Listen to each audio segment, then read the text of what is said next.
Oi, eu sou a Tati Bernardi, escritora, roteirista e colunista da Folha. E esta é a 7ª temporada do esperadíssimo podcast Meu Inconsciente Coletivo. Dessa vez, selecionei algumas das principais queixas que aparecem em consultórios e chamei alguns dos melhores psicanalistas do país para comentá-las. Nós vamos falar sobre insônia, luto, identificação, solidão, vida sexual insatisfatória, relação entre filhos e pais e desejos que tememos realizar. E como vocês já sabem, e é a marca registrada do programa, eu também vou falar um pouquinho de mim, mas você vai acabar se reconhecendo nas mesmas angústias. Hoje eu converso com a psicanalista Carol Leão, doutora em teoria psicanalítica pela UFRJ, professora do curso de psicologia da UFC Sobral e do mestrado em psicologia em políticas públicas da UFC Sobral. Ela é psicanalista do coletivo Margem Psicanálise, onde exerce um trabalho com clínicas públicas em Fortaleza.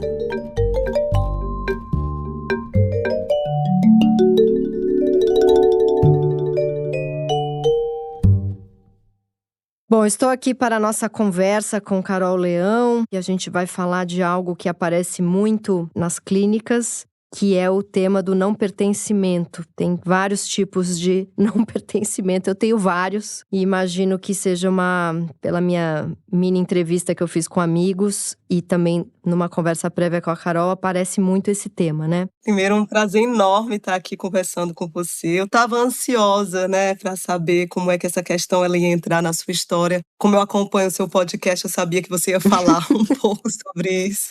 A gente pode retroceder um pouco nesse debate e pensar que talvez esse sentimento de não pertença, ele faça parte daquilo que seria um sintoma típico, para usar a expressão que o Freud tanto gostava de usar quando ele falava dos sonhos típicos, dos sintomas típicos, no sentido de que o típico ele tem a ver com alguma coisa que é estrutural e por isso aparece com tanta frequência, é tão comum a gente escutar isso que você está falando, a gente se identifica assim de uma maneira quase que imediata, porque é muito comum a gente escutar essa expressão de não encontro a minha turma, me sinto deslocado, não me sinto confortável em lugar nenhum. São relatos que são muito recorrentes. E aí a gente pode remontar isso, como eu disse assim, retroceder um pouco mais dessa dimensão estrutural, porque eu acho, assim, Tati, que o nosso lugar no mundo, ele não está dado de partida. A gente não nasce pertencendo. O que eu quero dizer é que cada recém-chegado nesse mundo tem que se situar em alguma coisa que é anterior, em um lugar que é muito especial, digamos assim, muito próprio, que é esse lugar que o Lacan chamou do simbólico, do lugar do grande outro, que nos antecede, e que a gente vai precisar ali se situar. E assim, que por mais que uma criança ela seja bem acolhida, ela seja desejada por esses outrinhos, que encarnam esse lugar simbólico, por mais que esse acolhimento ele exista, há alguma coisa que cai ali, que resta. O que eu quero dizer é que há um não pertencimento estrutural do ser humano pela nossa condição humana no mundo, que nos coloca aí nessa posição de desconforto permanente, de incômodo permanente na nossa relação com os outros, enfim. Essa é uma questão, essa é uma parte da história, que tem a ver com esse sentimento que ele é tão comum e tão facilmente identificável. Mas tem uma outra parte também que eu acho que a gente vai conversar. Por que acontece de alguns se sentirem mais peixe fora d'água do que outros, Porque parece que, para algumas pessoas, assim, há alguma coisa aí de um fora de lugar irremediável. E é nessa perspectiva que isso que a gente está chamando desse lugar simbólico, ele não está dissociado de uma questão que é social. Simbólico e social aí estão muito bem articulados. Deixa eu só te interromper um segundo para a gente voltar um pouquinho para esse incômodo permanente. Eu fico achando que eu saí pelo mundo, em qualquer lugar que eu vá, até numa relação amorosa, num trabalho, qualquer trabalho, qualquer conexão com amigos, uma viagem, eu saio em busca de um gostosinho, que é um gostosinho que eu tenho memória dele. Que em vida adulta, em vida pensante, em vida racional, sei lá, depois da formação do ego, não sei. Talvez eu nunca mais tenha encontrado, mas que ele tá inscrito em mim. Ele é um gostosinho que já aconteceu. E eu fico achando que isso são os primeiros dias de vida, daquele momento em que eu mamava ali no colinho da minha mãe e foi aquele amálgama de um ser único e eu fico super mergulhada ali no Winnicott, achando que ali teve um único momento de pertencimento e depois é que eu fui entender que a gente tem que sair pelo mundo em busca de conexões, porque o não pertencimento, ele é o que também lança a gente no mundo. Mas eu tenho memória de, sabe, não é uma coisa assim, nasci sem e tô a vida toda procurando. Nasci com e tô a vida inteira tentando voltar. É muito errado pensar isso, porque você tá dizendo de um incômodo permanente como se o nenê já nascesse assim. Não, não é errado pensar nisso, né? Mas isso faz parte de uma certa fantasia, que é uma fantasia que tem uma estrutura muito interessante. O que seria essa primeira morada, se não o corpo materno como lugar de pertencimento absoluto, né? Mas a criança, ela não exatamente pertence, esse bebezinho não pertence ao corpo da mãe. Sim. Ele é um hóspede, ele está ali na condição de um hóspede passageiro. E quando ele nasce, é fatal o estranhamento dos dois lados. A gente diz na psicanálise que a mãe ela precisa adotar, né? Toda mãe precisa adotar a criança quando ela nasce, porque é um estranhamento inevitável. O fato de que aquela criancinha ali que nasce, ela não necessariamente ela vai corresponder a esse ideal, né? Aquilo que se imaginava em relação a ela. E isso é interessante em termos da gente trabalhar de fantasia, porque permanece, né, como um traço muito forte, um traço que se inscreve no nosso corpo, essa ideia de que há algum lugar em que esse gostosinho ele vai se realizar. Esse pertencimento ele vai acontecer de uma forma harmônica, completa. E são segundos, né, são segundos, isso é um desespero, porque assim, sei lá, eu dou um almoço na minha casa, chamo meus 10 melhores amigos, tem uma hora que tá todo mundo na mesa, e alguém falou uma coisa que todo mundo riu, todo mundo se sentiu pertencendo ali de forma muito forte, sei lá, alguém falou alguma coisa sobre um dia que sentiu um negócio, e as 10 pessoas da mesa falaram, eu sei o que você tá dizendo, e todo mundo dá aquela risada, e você, ai que prazer, 10 pessoas pertencendo a um segundo, e pá, aquilo passa, e você volta pra angústia. São segundos na vida de pertencimento, né? São segundos na vida de pertencimento, e que bom que são segundos, sabe, Tati? Porque o pertencimento relacionado à permanência desse sentimento de pertencimento, ele vai ter muito a ver com a exclusão da diferença. Ele vai ter muito a ver com aquilo que o Freud falava, né, em 1923, que é com o fenômeno da massa. Ele deixa de individualizar, né? E isso unifica, você falou muito certo, é aquele momento, assim, no seu caso, um átimo em que todo mundo se sente ali partilhando de alguma coisa em comum.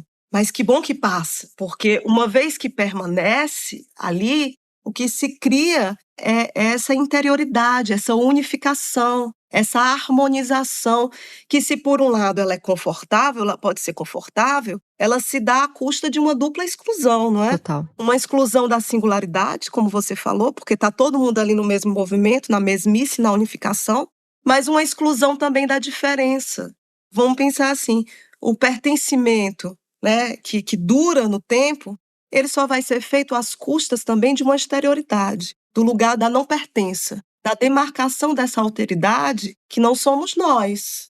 Isso é muito perigoso, né? Isso é o princípio do fascismo. Eu até entrar um pouco nisso mais pra frente, mas já que você entrou, eu fiquei pensando nesses garotos, homens que são incel e que ficam ali xingando mulher na internet, que muitos deles tiveram uma adolescência absolutamente sem conseguir nenhuma aproximação com nenhuma garota, não beijou, não transou, e aí de repente ele encontra um monte de outros rapazes raivosos, odiosos na internet com a mesma raiva de mulher, com a mesma raiva de, sei lá, uma galera se divertindo numa festa e pessoas transantes. E aí ele fala, caramba, eu pertenço a esse ódio aqui, eu pertenço a esses outros caras que odeiam porque também não puderam viver o que eu vivi por inúmeras razões. E aí isso é um princípio de nazismo, de fascismo, de extrema-direita, de bolsonarismo, é muito perigoso, né? Quando a pertença vem nesse lugar do ódio, né? Isso, quando a pertença ela vem no lugar do ódio, quando a pertença ela vem numa perspectiva integral. E de destruição do outro, né? Às custas do outro,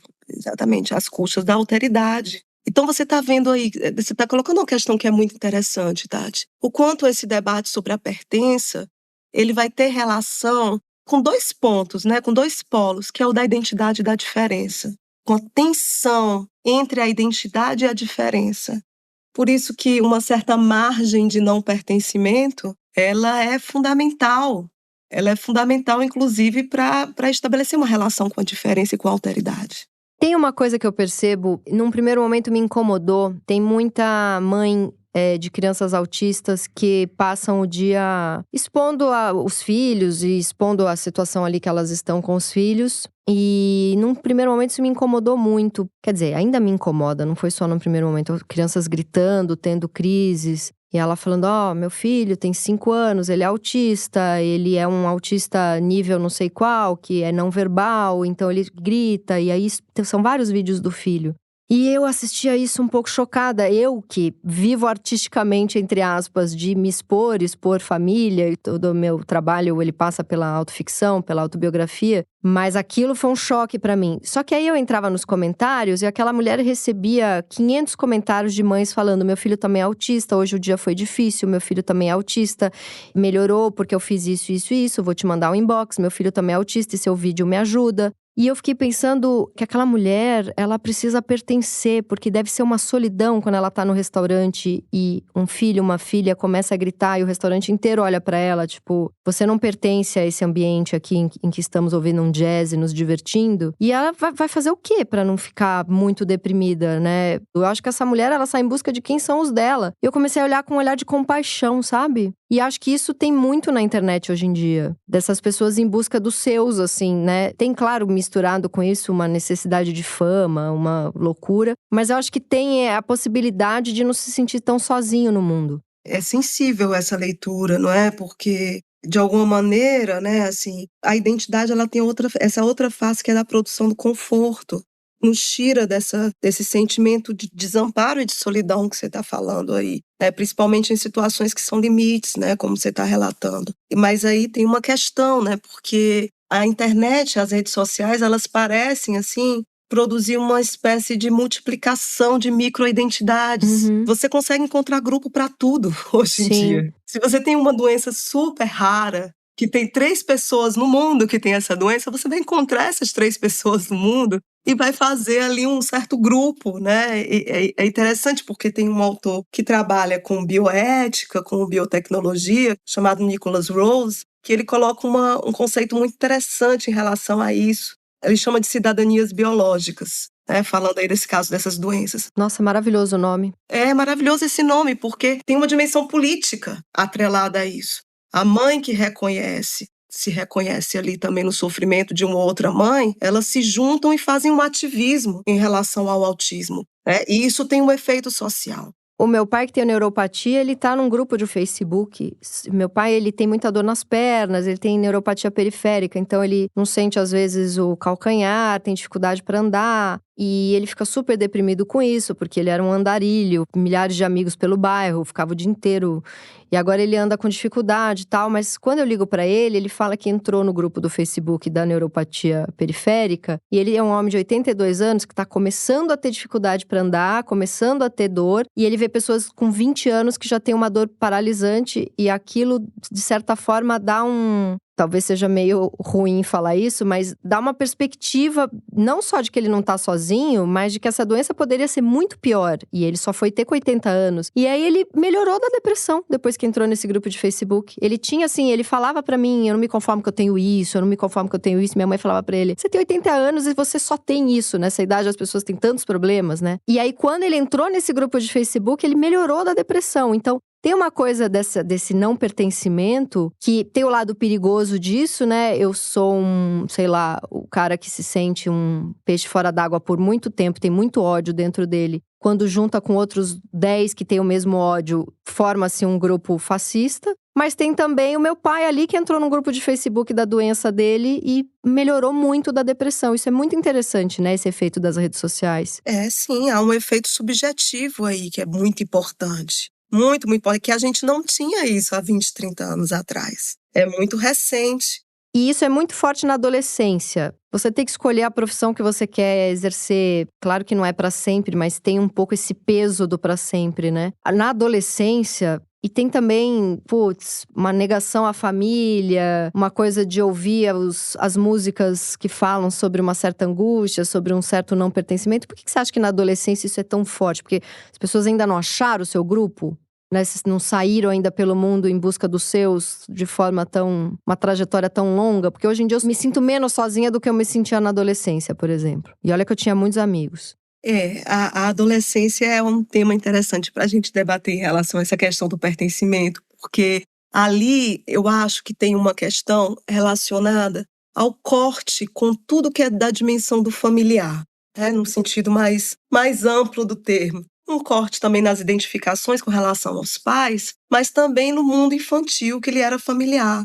Então, a dimensão do estranhamento que aparece no próprio corpo, ela se reatualiza também no campo social. E isso, aí voltando ao tema que a gente estava conversando no início, né? E nisso a escola tem uma importância fundamental, porque a escola é, por excelência, esse ambiente de separação com a família, esse lugar de separação com a família, em que se vai experimentar de alguma forma, né, no caso da adolescência, vai se experimentar outras possibilidades de laço e também de conflito. E de interesses, né? Para fora daquela família. Aquela família que desejou que o filho fosse um médico, um advogado, e o adolescente ou a criança começa a gostar mais. Isso eu vejo muito. Até tem um documentário bonito que a Ingrid Guimarães fez sobre humor, que ela entrevista várias pessoas que trabalham com humor. E as histórias são sempre assim: poxa, eu era o único da minha família muito esquisito, achavam que eu ia ser um cara cheio de problema, um cara deprimido, um cara que ia dar muito trabalho para a família, mas na verdade eu era o único artista da família. E ficavam insistindo tanto para que eu fosse médico, engenheiro, que eu fosse normal. E aí, quando eu comecei a fazer stand-up, eu comecei a escrever roteiro de humor, ou virei um cara que escreve músicas engraçadas, ou virei,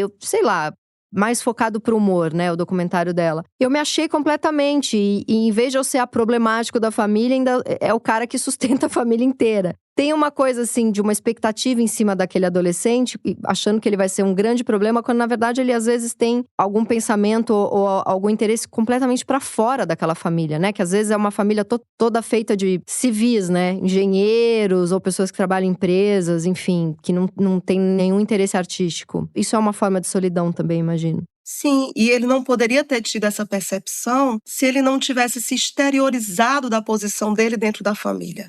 Ou seja, se ele não tivesse saído um pouquinho desse seio familiar, desse aconchego. E isso é doloroso, né? Isso é doloroso. Eu imagino que as crises de pânico que apareçam nessa idade deve ser muito a solidão de ter que… Sei lá, você ainda não tem uma estrutura ainda de um adulto, mas você só vai ter justamente se você se expor, né? Expor seus ossinhos e sua pele pra fora daquele quentinho da família, né? Como não poderia ser diferente, não é? O fechamento em torno da família, isso é uma coisa bem psicanalítica, se a gente poder falar assim, tem uma dimensão que é destruidora do laço, que é incestuosa. É bem freudiano, se eu puder dizer dessa. Assim, a grande premissa freudiana é deixará teu pai e tua mãe, atravessando essa dor, que significa, se a gente pode colocar de uma forma mais metafórica, né, não assim tão anedótica, não é uma historinha, mas mais metafórica, que implica a dor da relação com aquilo que nos difere, desse enfrentamento em relação ao mundo, a diferença, a alteridade. Para mim, aconteceu também uma certa quebra de um pertencimento ao que era ser mulher, que acho que a gente pode entrar um pouco.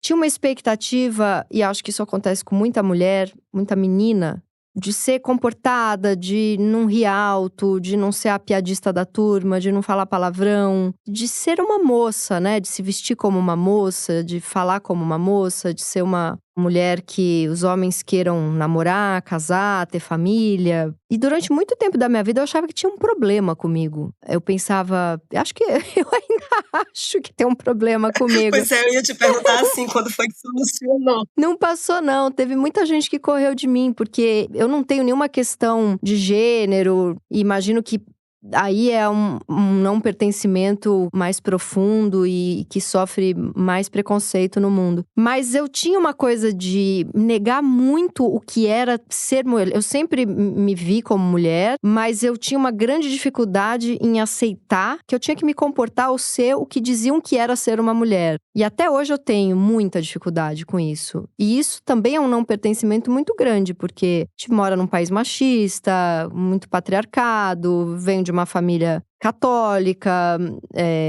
muita gente da minha família ignorante. Escutei muito de pai, de tio, essa não vai casar, ninguém vai querer. E até hoje, como é que você namora escrevendo essas coisas que você escreve? E mesmo de namorados com mestrados, viajados, experientes, progressistas, às vezes eu escuto, poxa, um pouco difícil ficar com você, pela maneira como você se coloca, pelas coisas que você escreve. Então, eu tenho uma dificuldade em pertencer apesar de eu não ter nenhuma questão de gênero, eu tenho uma grande dificuldade em pertencer ao que deve ser uma mulher, sabe? Eu tenho uma dificuldade com tudo que se relaciona ao deve ser, sabe, Tati?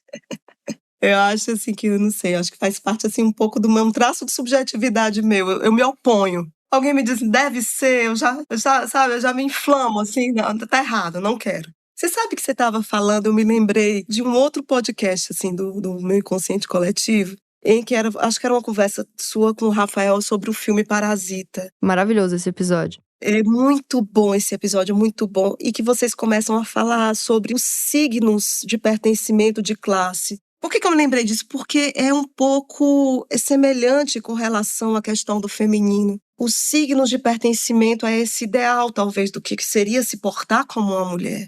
O problema é que esse ideal ele é inatingível. A gente não consegue atingir, né? E isso causa muito sofrimento. Não conseguir corresponder àquilo que se espera que seja uma mãe, né? Isso não é ser mãe, isso é ser mãe. E que às vezes nos chega assim, né? Assim, ela fala de pessoas que não são muito caras. Esse que é o problema. Poderiam ser pessoas de referência em relação à questão do feminino. E aí aparece esse deveria ser assim, não é? Algo aparece aí quase como uma dívida com relação a esse feminino maior, que a gente não consegue pagar. E justamente por isso é que há de se fazer mulher cada uma, né? Do seu jeito. E tem muita culpa, né? Eu lembro, assim, eu com 18, 19, 20, tinha muito uma fala da minha mãe de eu queria uma filha que fosse assim, eu queria uma filha mais parceira, eu queria uma filha mais companheira. Eu com 18, 19, 20 anos, os primeiros namorados, as festas, o primeiro estágio, eu com algum dinheiro, eu querendo viajar, eu querendo sair, né? E a minha mãe com essa expectativa da filha companheira, porque tem uma coisa da minha família muito forte que eu chamo de filho puxadinho, que é uma coisa bem da minha família, assim, meio italiana, meio zona leste, assim, que é o filho que ele prospera um pouco, mas é o filho que ele vai acabar morando perto dos pais, é o filho puxadinho, é o filho que vai fazer um quarto nos fundos da casa do pai. Então ele casa, ele tem filho, mas ele não prospera muito, ele não intelectualiza muito, ele não muda de bairro, ele não faz uma viagem, ele não vai estudar fora. Porque aquilo ofenderia demais os pais, né? Aquela família meio italiana, meio portuguesa, aquela coisa bem… Tenho filho para que o filho seja meu, sabe?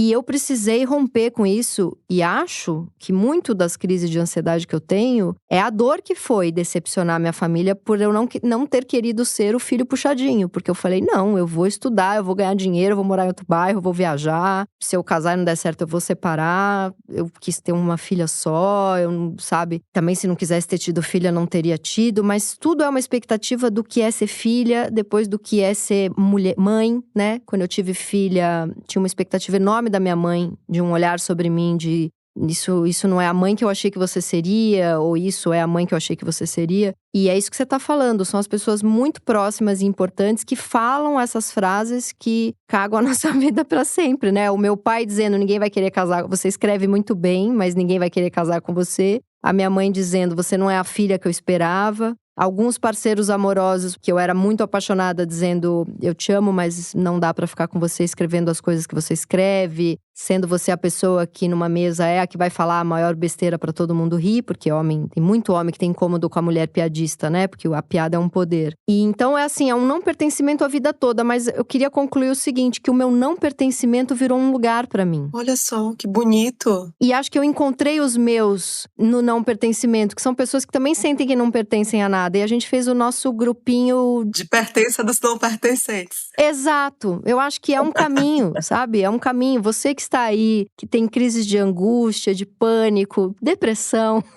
sente que não pertence a nada, você encontre outros que também não pertencem a nada e faça um grande pertencimento ao nada.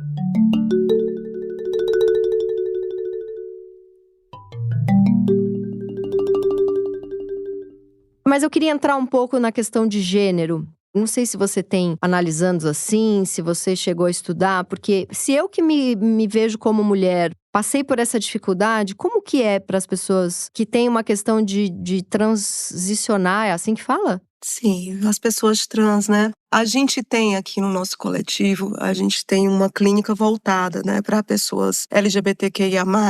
E eu tive a oportunidade de escutar algumas pessoas trans nessa clínica pública, né?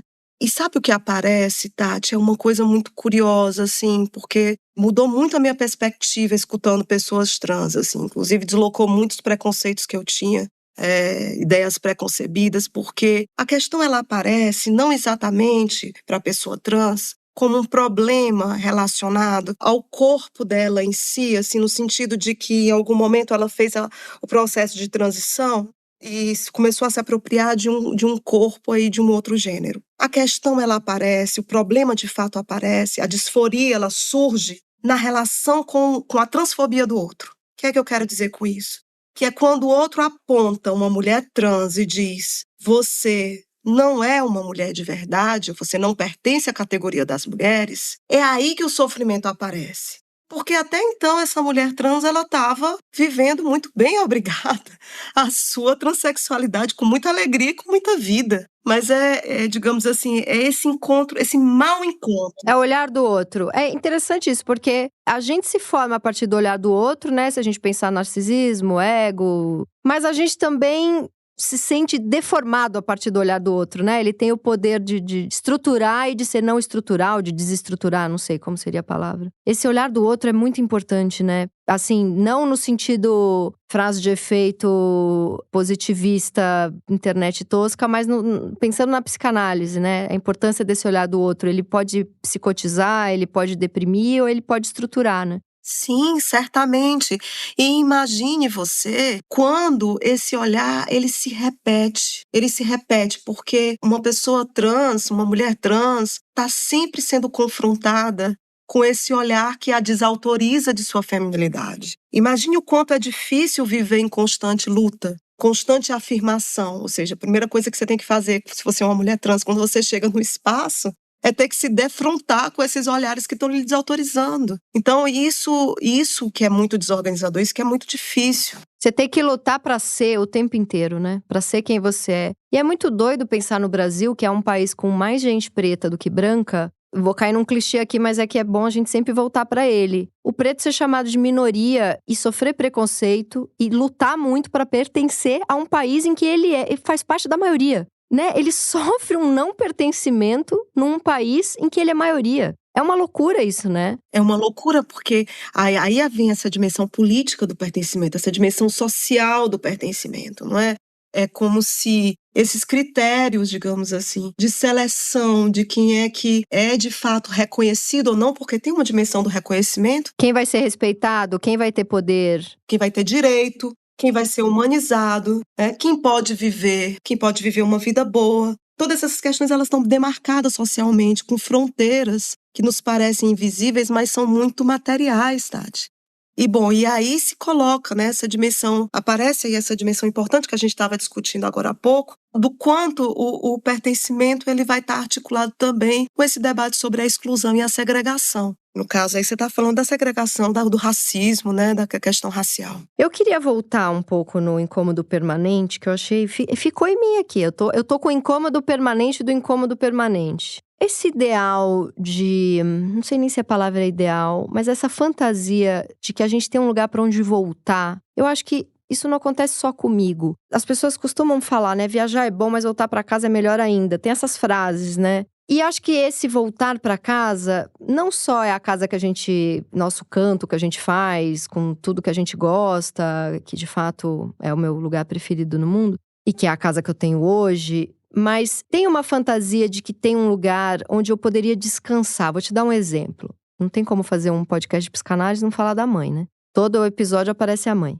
Eu tenho uma relação com a minha mãe que, vira e mexe, a gente tem ali algumas discussões, as duas ficam estremecidas, mas a gente tá numa fase boa agora, já há uns meses sem brigar. E esse final de semana, eu tava na pilha, acabou de ser um feriado, eu tô gravando depois do feriado de 7 de setembro. E eu entrei na pilha louca da listinha das diversões, levei minha filha em 500 exposições e pecinha de teatro e filminho e não sei o quê. E aí, quando foi no último dia do feriado, eu fui na casa da minha mãe com ela e eu não tava sacando o quanto eu tava cansada até eu ver minha mãe. Quando chegou na casa da minha mãe e eu vi aquela cena, aquela trinca, aquele trio, aquele tripé, eu, minha mãe e minha filha, aquilo me encheu de paz e tava bem com a minha mãe, eu tava bem com a minha filha tava bem com a minha mãe e aquilo parece que fecha um ciclo, parece que não à toa a cadeira tem que ter no mínimo 3 pés.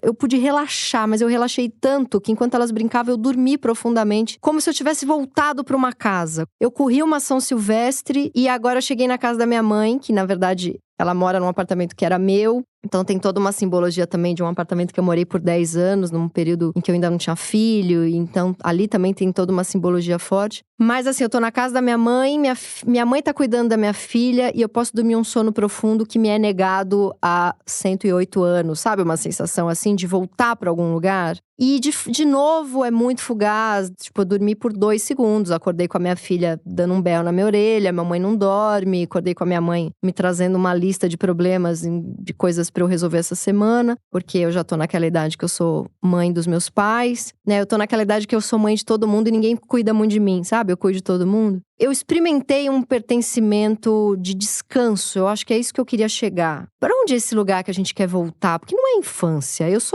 Eu hoje tenho coisas que me aquecem e me confortam mais do que na infância. A infância, ela era um período em que eu tinha muito a conquistar ainda na vida. Eu cheguei em algum lugar, sabe? O que é essa saudade de pertencer que a gente sente, você acha? Bem filosófico aqui. Olha só, sabe quando você falava, eu me via essa imagem assim, desse lugar como sendo assim um útero, sabe? Assim, um lugar bem primordial, bem primitivo. Você falou que você dormiu, né? Mas esse descanso que a gente não sabe se tem a ver com a vida ou com a morte. Sim, total. Não entre, porque é um pouco isso o feto, né? Você acha que a gente tem memória dessa época? Dizem que sim, porque é uma memória sem palavra.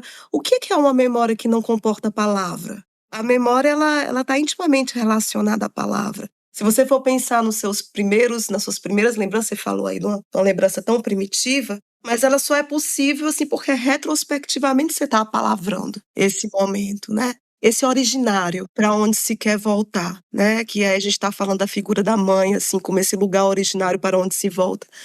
Mas a questão é que a gente não volta da mesma maneira. Porque uma vez que se sai, essa é a experiência do exílio, por exemplo, né? A gente for pegar a história dos exilados, eles falam muito sobre isso, né?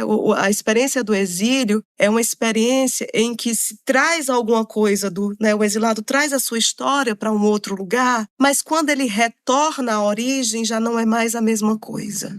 Eu fui almoçar com uma amiga semana passada que tem 2 filhas pequenininhas e ela foi morar em Nova York, ela tinha 24 anos e hoje em dia ela tem a minha idade, 44. O marido foi trabalhar lá, ela foi novíssima, né? Terminou o mestrado lá, trabalha lá, comprou uma casa lá, teve filhos lá, os filhos são pequenos. E ela voltou pro Brasil na semana passada e ela vem muito raramente, assim, não é que ela vem todo Natal, ela vem a cada 5 anos, porque a família vai muito pra lá também, né? Os pais, família de origem. E a gente tava almoçando e ela tava falando de algumas dificuldades que ela tem lá. Eu falei, você não pensa em voltar pro Brasil? Ela falou, pra mim é a mesma coisa que voltar pra Marte, um lugar que eu nunca nem estive. Ela falou, tem tantas coisas do Brasil que eu não consigo entender. Ela falou, por exemplo, eu não entendo o quanto vocês são mimados aqui. Vocês têm alguém que limpa a casa, todo brasileiro, por mais progressista que seja, tem alguém que limpa a casa deles. Ela falou, eu limpo minha casa há 20 anos, eu não consigo conceber uma pessoa dentro da minha casa limpando a minha casa, sabe? Vocês têm babá e tudo tem ajuda, né? Porque aqui é barato, né? Aqui a gente tem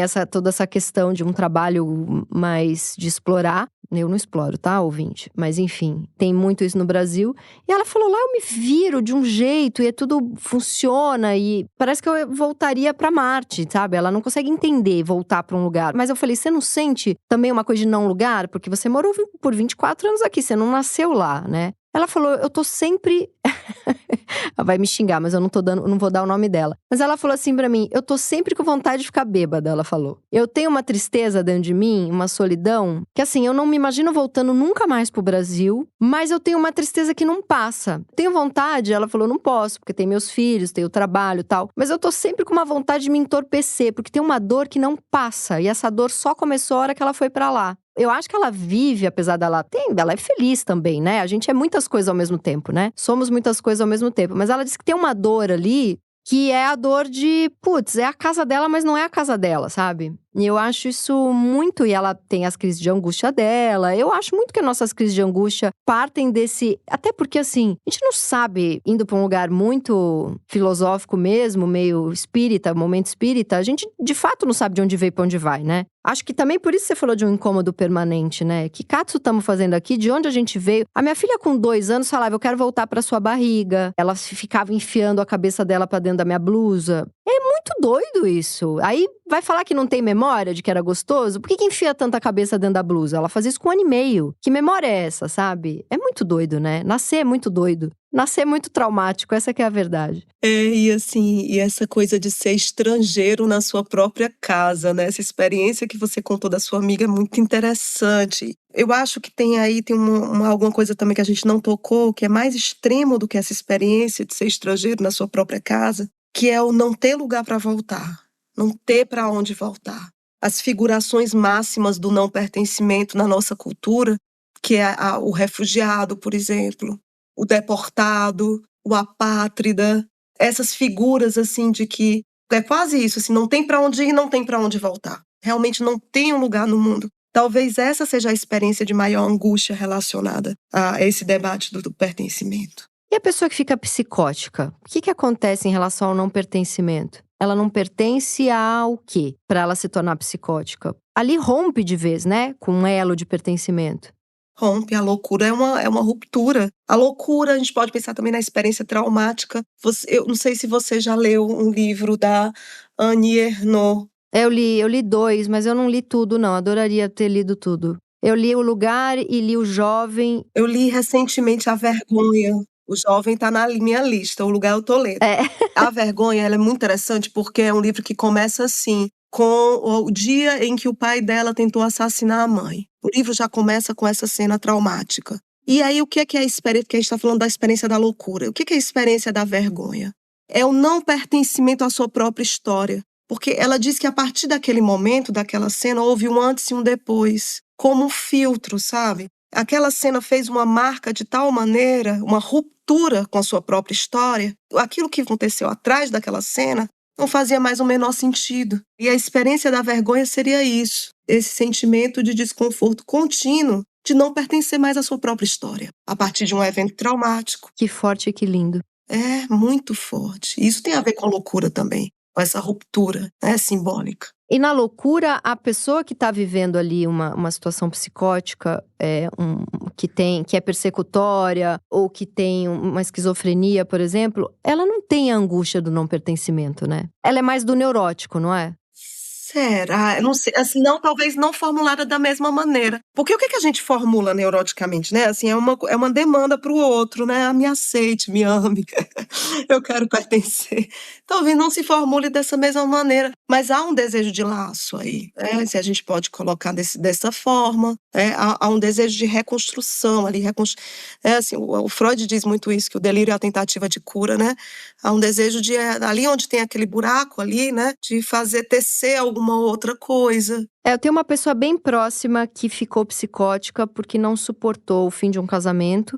um homem da minha família. Ele não suportou porque eu acredito, né, que já vinha desde da infância ali uma situação limítrofe. Ele ia se estruturando a partir eu pertenço a essa família, os pais dele morreram, eu pertenço a essa outra família que formava com essa mulher e o filho. Quando acaba o casamento, ele não suporta, porque ele sente que não pertence a mais nada, né? O filho cresceu, a mulher largou, os pais morreram, várias pessoas foram morrendo, porque ele já tem uma certa idade. E de não suportar isso, rompe ali, apesar dele ter sido limítrofe a vida toda, e ele fica psicótico achando que ele é perseguido por muitas pessoas, e muitas pessoas querem invadir a casa dele. E aí eu fico pensando, aonde que tá o desejo de pertencimento numa psicose? Essa frase do Freud faz muito sentido pra mim, né? O delírio é uma tentativa de cura, porque a dor era tão grande ali que eu acho que ele pensou em suicídio, ele inclusive tentou suicídio 2 vezes. E aí eu acho que entrou o delírio nesse lugar, e a hora que ele começou a delirar, tiveram fases muito animadas. Porque imagina, né? Antes você não tinha ninguém, agora você tem 15 pessoas que te perseguem. Esse monte de gente interessado em você, né? Delegados, policiais. Entra num lugar de uma certa importância, de um certo lugar de muita importância no mundo, de um pertencimento, né? Sim, isso dá uma posição, isso dá um lugar, isso refaz o laço. Claro, com uma grande parcela de sofrimento incluída, né.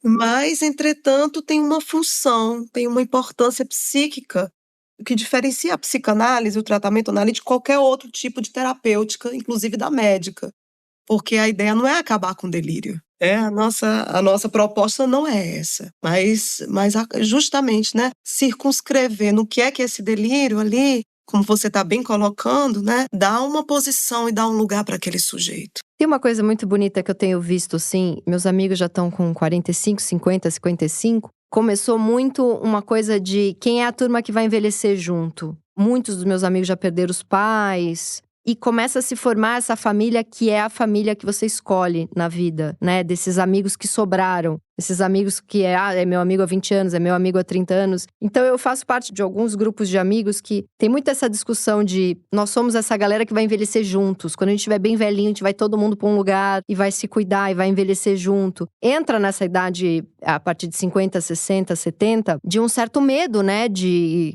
com quem que eu vou envelhecer? Desse pertencimento à galera que vai me ver definhar. Eu tenho acompanhado um pouco isso, né? Desse desejo de... A grande dor de separar de um casamento, por exemplo, eu passei por essa dor e acompanhei várias pessoas que separaram, aquela frase bem romântica e um pouco ingênua do ficar velhinho junto. Começa a ter uma necessidade do quem vai ficar velhinho comigo. Eu tenho acompanhado isso, assim, é bonito, né? Você escolheu os seus pro fim da vida, assim. Eu fiquei, assim, um pouco intrigada com essa frase. Vamos definhar juntas. Eu não vejo assim, Tati. Eu acho que não. Acho que vamos curtir a vida até o fim, gente. Até o fim, até o fim. Tem uma coisa assim, puta, quando eu tiver com 98 anos e tiver, sei lá, com dificuldade de andar, me cagando, eu vou falar uma coisa bem grosseira. Putz, será que eu vou estar sozinha? Será que eu vou estar internada num hospital, sabe? Acho que tem um pouco assim de vou fazer laços muito verdadeiros. Eu fui muito egoísta até uns 30 e poucos, assim. E aí eu comecei a ser aquela pessoa que vai em todos os velórios de pai e mãe de amigos. E fica até 3 da manhã no telefone com todos os amigos, tendo crise de pânico. E eu pensei, que virada foi essa de… Até pra sobreviver, ter sido muito egoísta até uns 30 e poucos. Porque eu só pensava em trabalhar, em ser alguém. E agora ter esse olhar muito generoso pros meus melhores amigos, assim. E eu acho que dentro da minha generosidade tem o egoísmo de… Cara, eu quero essa galera do meu lado quando eu tiver 90. Eu quero essa galera do meu lado quando eu perder minha mãe e meu pai, porque eu não vou aguentar se eles não estiverem do meu lado. Começa a ter um olhar de… Bom, então é isso. Cheguei aos 45 pertencendo a essas 15 pessoas aqui. Eles são os meus escolhidos. Então eu vou ser maravilhosa com eles, porque sem eles… Eu não sou nada, entendeu? Eu não sou ninguém, porque os relacionamentos amorosos acabam, pai e mãe morrem, e, quem eu tenho… Eu não tenho irmão, por exemplo. Quem eu tenho são esses 10 amigos aqui. Eu comecei a ser muito amiga dos meus amigos, sabe? Eu passei por uma coisa assim. Mas pra gente encerrar, eu queria te fazer uma última pergunta que eu imagino que apareça muito no consultório, porque aparece muito na minha vida, e eu também acho que já fui essa analisando muitas vezes, que é aquela pessoa específica que nunca tá feliz, porque acho que esse é um jeito também de não pertencer a nada, né? Que busca uma felicidade suprema, soberana, sem altos e baixos, sem buracos e sem furos. É aquela pessoa que, assim, tá sempre mudando de emprego, ou se tá há 10 anos no mesmo, tá odiando, então sente que não pertence àquele trabalho, odeia os amigos do marido ou os amigos da mulher, não sente que pertence, teve um monte de filho, mas meio se arrepende, não sente que pertence à maternidade, Natal é aquele inferno porque tem que ver todos os amigos. Deve ter essa pessoa que não é feliz em lugar nenhum, sabe? Todos nós podemos flertar com esse tipo de operação na vida em vários momentos, né? Essa pessoa é aquela pessoa que não pertence a nada, né? Ela pertence a dormir. Ela, sei lá, ela tá em depressão profunda, ela não fez o que ela queria ter feito, ela não teve coragem de ter a profissão que ela queria, ela não teve coragem de falar, eu queria ter sido solteira a vida inteira, eu não queria ter me enchido de filho. É muito triste, né? Tem umas pessoas que são meio mortas-vivas, assim, porque não fizeram nada do que queriam ter feito na vida. Não pertencem a coisas que não interessam a ela. E isso eu acho que é um modo de estar vivo muito triste, né? Não faz nada que é um escape. Quer dizer, escape as pessoas sempre fazem, mas não tem nada na vida delas que é um aconcheguinho, né? É muito difícil, de fato, porque aí a gente entra numa certa duplicidade do sintoma, né? O que há de se perguntar aí é o que é que sustenta essa pessoa nessa posição. O que é que está sustentando essa pessoa nessa posição? Se nada tá bom, se nada tá legal, provavelmente o problema é com ela e não com as coisas. Essa pessoa precisa se escutar também nesse mau humor constante, nessa reclamação constante. A própria implicação dela, né, nesse movimento. Então, há aí também esse outro lado, essa delicadeza de não forçar o pertencimento, porque isso não adianta clinicamente. Quer dizer, não é chegar para essa pessoa e dizer, olha, se você mudar de emprego vai ser muito mais bacana, veja como sua vida vai melhorar. É que poderia ser a solução mais simples, que é o que se faz no cotidiano. As pessoas dão um palpite na vida das outras o tempo inteiro, né? Dizem o que elas devem ou não devem fazer. Mas não passa por aí, mas desse questionamento que é muito mais profundo, Tati, do que é que faz com que uma situação de tanto mal-estar em tantos setores da vida seja uma constante, e não haja ali uma virada qualquer em relação a essa posição. Eu fico pensando que o pertencimento dessa pessoa é a reclamação, é o não estar feliz, é não se autorizar, né? Às vezes a gente não sabe a história da pessoa, mas às vezes é aquela pessoa que ouviu aquela frase cravadora na infância, tipo, você não vai se dar bem em nada. Tipo, uma mãe falou, você não vai se dar bem em nada. E a pessoa tomou aquilo como um lugar no mundo e ela não fica infeliz. Porque assim, não só tem as pessoas que fizeram uma escolha para agradar um pai, uma mãe, sei lá, uma pessoa mora numa microcidade do interior, machista pra caramba, retrógrada pra caramba, e leva uma vida que ela odeia, mas aí ela pertence àquela microcidade em que as pessoas todas vivem essa vida. Tem isso também, mas eu acho que tem aquela pessoa que escolhe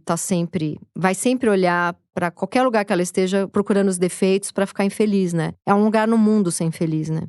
Fui longe e voltei aqui, mas fiquei pensando em várias coisas enquanto você falava. Mas eu acho que é por aí mesmo. Carol, muito obrigada pela nossa conversa, foi muito bacana. E quem nos escuta, eu espero que procure o seu pertencimentozinho no mundo, porque ele é cheio de furos, ele é cheio de buracos, ele dura segundos, mas ele vale a pena. Exato, obrigada, Tati. Foi muito bom conversar com você. Obrigada, Carol. Gostei demais. Muito bom. Este foi o Meu Inconsciente Coletivo, o podcast para onde a sua neurose sempre vai querer voltar. Eu sou a Tati Bernardi e a edição de som é da Zamunda Studio. Os episódios do Meu Inconsciente Coletivo são publicados toda sexta-feira de manhã nos principais agregadores de podcast. Escute o seu inconsciente e siga a gente para não perder nenhum programa. Até a semana que vem!